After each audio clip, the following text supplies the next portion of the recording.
Welcome to a new video of the Parts channel. Well, I'm going to make a short video. That seems very important to me, answering a question that someone has left me.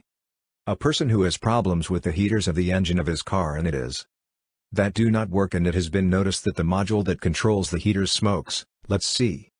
If you see this in your vehicle, what you have to do is, immediately, remove that module. Because you know, that normally, behind from the smoke, the fire comes, okay?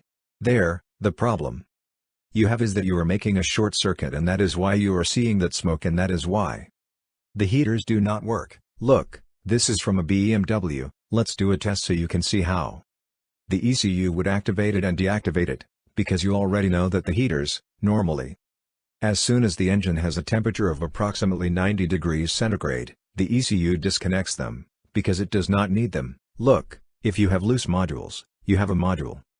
You can do this test. This, as I say, is from BMW, then, you would have to find, so to speak, the combination of the connector pins if it is a different model of car.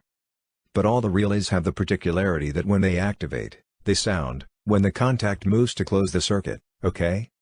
I put direct current to this 12-volt battery, which is as if the ECU would send the signal, and this has to be closed. This would make them activate the heaters, glow plugs, as you can see. Look.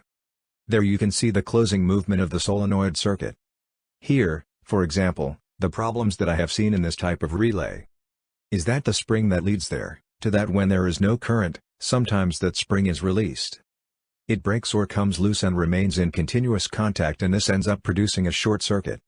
And as I said, later, that short circuit, what can cause is that it starts to come out smoke, because this is starting to get hot, for EB constantly making contact, and that in the end, a fire may occur, okay?